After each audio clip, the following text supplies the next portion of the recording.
हे guys welcome back to new blog. अहिले म कसैदेखि आएको होइन, बाबा नास्ता खान जानुभएको नि त, त्यहाँदेखि आएँ। मैले पनि खानु पऱ्यो कि काकीको भर्खर चुलो उतेको रहेछ। अब कुन टाइम खाना बन्ने हो, छुट्टी भएपछि हुन्छ नभए 8-9 बजीसम्म खाना बनिसक्छ। छुट्टी भयो भने अल्छी लागिहाल्छ होइन काकी?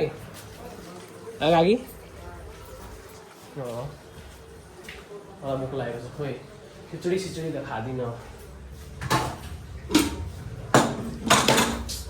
कस्तो खिचडी बनाएको आज शनिबार हो कि अनि के बोल गरम पर्छ, त्यही भएर खिचडी बनाइदिएको। तर कसैलाई मन परेन, त्यही भएर अहिले म घरमा थिएँ होइन, निस्केको कसै जानु पऱ्यो भनेर।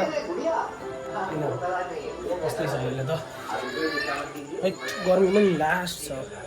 कस्तो गर्मी भइदिन्छ फेरि, कुनै टाइम गर्मी भइदिन्छ, कुनै टाइम जाडो भइदिन्छ। यस्तो छ अहिलेको मौसम, अनप्रिडिक्टेबल छ क्या मौसम पनि। अनि मम्मी आएको हुन्छ। मम्मी के भन्दैछ आज? रोटी रोटी र पनि छ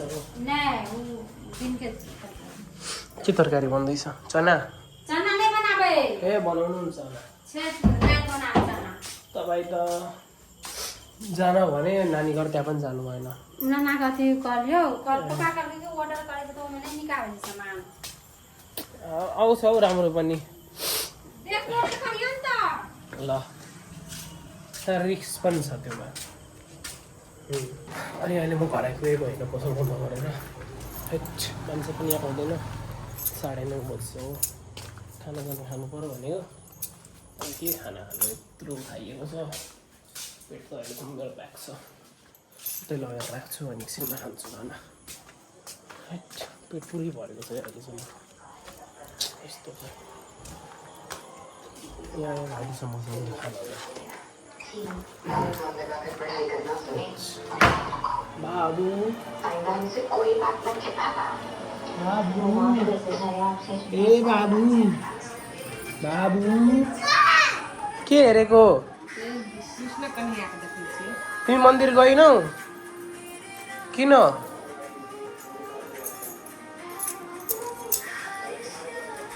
भोलिदेखि त स्कुल लाग्छ। भोलिदेखि स्कुल लाग्छ। भोलिदेखि स्कुल लाग्छ। के काटु भन्न के?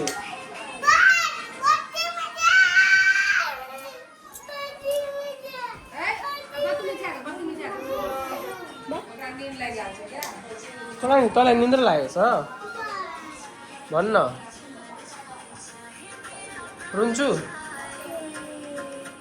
कसको मोबाइल हो रे? मलाई दे न। भोलि काकीको नयाँ मोबाइल आउँछ।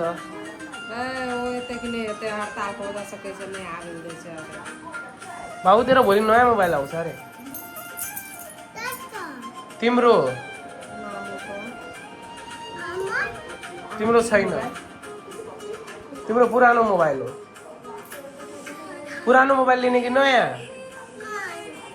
नयाँ लिने। मामुलाई भन नि त नयाँ मलाई दिनु। झ्याल स्याल 6 बजीसम्म खुलेछ अनि कर्फ्यू सर्फ्यू खुलिसकेको रहेछ होइन, थाहै थिएन। खुलिसकेको रहेछ त्यो चाहिँ। तर 1-2 दिन चाहिँ लास्टै ह्याक्टिक पनि भएको हो क्या। हरेक मान्छेको लागि ह्याक्टिक भयो क्या 1-2 दिन त। यो यस्तो ह्याक्टिक गयो नि है यार, कपाल नकाटौँ होला। तर यो पनि मिलाएको छैन यार मैले त।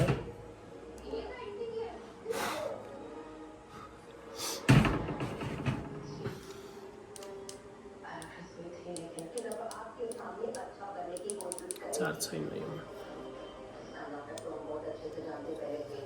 चार्ज, यो मिलेकै छैन क्या।